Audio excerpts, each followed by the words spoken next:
नमस्कार। कैसे हैं आप सभी? आज मैं बात करना चाहती हूँ कि हमें रेसा बहुत बनने लगता है, बलगम जिसको कहते हैं। तो क्यों बनता है? किन चीज़ों से बनता है? और क्या ऐसा करें कि ये ज़्यादा ना बने? देखिए, ये है तो बहुत ज़रूरी और सारी चीज़ें हमारे खान-पान से ही रिलेटेड हैं।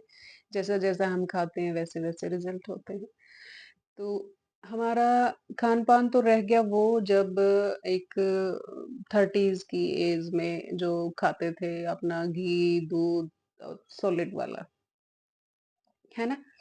तो घी, दूध और व्हाइट चीज़ें आपने ज़्यादा खाई, डेयरी प्रोडक्ट्स ज़्यादा खाए, मिठाइयाँ खूब खाई, चीनी वगैरह खूब खा लेते हैं। तो वही रूटीन आते-आते और किसी बीमारी के चलते आपने वो चीज़ें बंद नहीं करी। ठीक रहे आप भगवान की दया से, ये बहुत अच्छी बात है। पर जब एक एज के बाद क्योंकि वो चीज़ें ये लगता है कि अब बनने लग गया, पहले तो कभी नहीं बना। तो अब बनने लग गया आफ्टर 40s या 40 के बाद या 50 के बाद, अब वो चीज़ें वो क्यों होने लग गया? अब ये पहले तो नहीं बनता था, खान-पान तो वही है। खान-पान तो वही है, पर आप देखेंगे कि जो शारीरिक जो काम आप लोग करते थे, जो हम करते हैं, जो 30 की एज में करते हैं, वो 40 की एज में नहीं कर पाते। 40 की एज में जो करते हैं, फिर वो 50 की एज में वो और कम हो जाता है। जो फिज़िकल जो वर्क होता है ना, उसका कम होता चला जाता है वो। तो अब उतना फिज़िकल वर्क, उतनी भाग-दौड़ नहीं कर रहे हैं, तो वो पचता वो चीज़ें यूज़ नहीं होती। आपका जो सॉलिड आपने खाया, आपने दूध खाया, घी खाया और मिठाइयाँ खाई, चीनी वग़ैरह खूब खाई। तो ये जो सब खान-पान है, रोटियाँ, अनाज खूब खाते हैं, तो ये सब जो खाते हैं, तो उसको यूज़ नहीं हो रहा, उसका यूटिलाइज़ नहीं हो पा रहा, क्योंकि बॉडी वर्क उस हिसाब से नहीं रहा।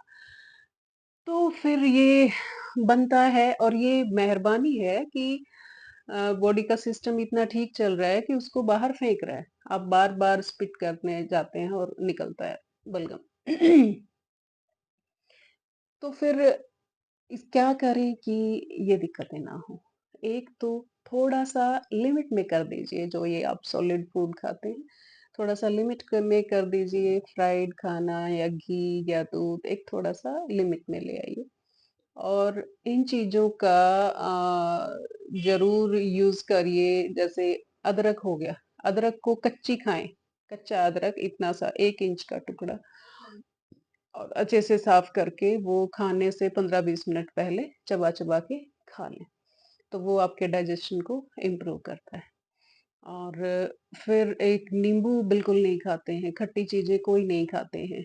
किन्नू, संतरा, नींबू और जैसे कड़ी पत्ता, कभी-कभी नीम की पत्तियाँ, जो ये चल रहा है, जब बहुत ज़्यादा एक्सट्रीम ठंड ना हो और एक्सट्रीम गर्मी ना हो, उसके बाद के जो महीने होते हैं, उनमें आप खा सकते हैं। अब सप्ताह में 1-2 बार, 3 बार तो नीम ज़रूर 4-5 पत्तियाँ खा लिया कीजिए। कड़ी पत्ता खा सकते हैं चबा के, वो पत्ते खा सकते हैं। नींबू सभी को सूट नहीं होता तो संतरा, मौसम्मी और अभी किन्नू आ जाएँगे, तो ये सब खट्टी चीज़ें हम बिल्कुल नहीं खाते, तो इनका सेवन ज़रूर करा कीजिए। अदरक का सेवन कच्ची फ़ॉर्म में, जब उसको उबाल लेते हैं, सब्ज़ी में उबल गई मसालों के साथ तो भी नुकसान करती है। चाय में उबाल-उबाल के, कूट-कूट के पीते हैं तो भी नुकसान करती है, बीपी हाई कर सकती है और एसिड बनाने लगती है, गर्मी करती है वो बहुत। तो उसको वैसे नहीं खा के कच्चा अदरक चटनी बना सकते हैं अदरक डाल के या फिर खाने से पहले उसको 15-20 मिनट पहले एक छोटा टुकड़ा साफ करके वो खा सकते हैं चबा के और खाया जाता है आराम से। तो ये सब करने से ये चीज़ें आपकी सॉर्ट आउट होने लगती हैं। ये बहुत ज़रूरी है। जैसे-जैसे एज बढ़ती है, तो ये जो सॉलिड वाले फूड हैं, जो काफ़ी देर बाद हज़म होते हैं, इनको कम कर देना चाहिए। अपना सब्जियाँ और फ्रूट डाइट पे ज़्यादा आ जाना चाहिए, तो हम इससे ठीक रह पाएँगे और खुश रह पाएँगे। है ना? स्वस्थ रहेंगे तभी खुश रहेंगे।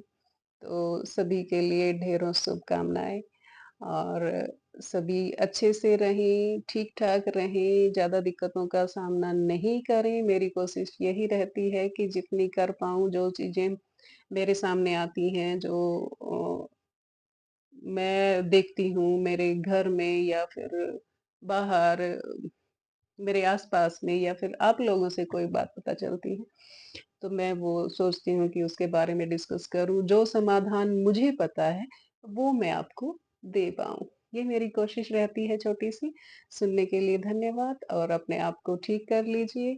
खुश रहेंगे, स्वस्थ रहेंगे और भगवान की दया से दीर्घायु होंगे। नमस्कार।